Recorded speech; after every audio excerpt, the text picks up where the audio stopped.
আসসালামু আলাইকুম। আমন্ত্রণ জানাচ্ছি বাংলা আইটিভির প্রবাসী নিউজ আপডেটে। আর আপনাদের সাথে আছি আমি হারুন রাশিদ।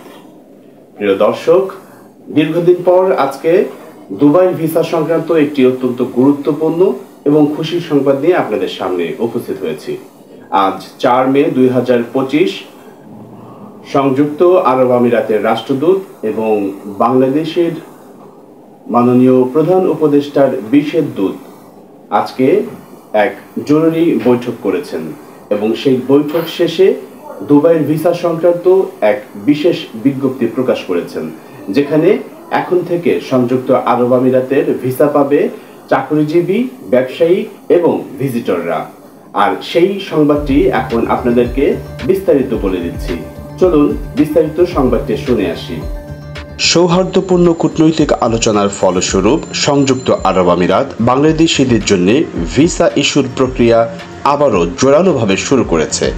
আজ ঢাকায় ইউএই রাষ্ট্রদূত আবদুল্লাহ আল হামুদি এবং প্রধান উপদেষ্টার বিশেষ দূত লুৎফি সিদ্দিকীর সঙ্গে এক সৌজন্য সাক্ষাৎকার অনুষ্ঠিত হয়েছে।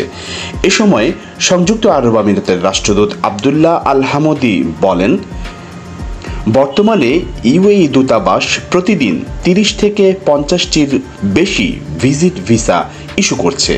বিশেষ করে ব্যবসায়িক প্রতিনিধি দলগুলোর জন্য দলগত ভিসা দ্রুত হচ্ছে এবং বাণিজ্যিক সম্পর্ক জোরদারে আরও বড় ভূমিকা রাখবে।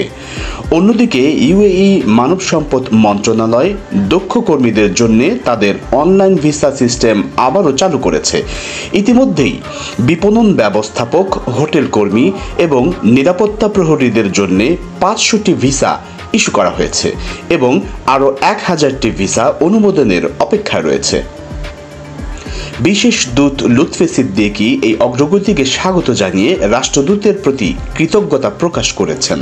তিনি বলেন, এই অর্জন শুধু কূটনৈতিক সাফল্য নয়, বরং হাজারো বাংলাদেশি কর্মীদের জন্য নতুন সম্ভাবনার দ্বার খুলে দিয়েছে।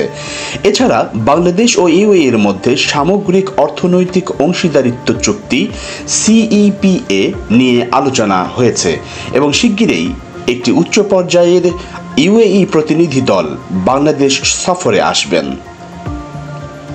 বাংলা আইটিভি প্রবাসী নিউজ ডেস্ক।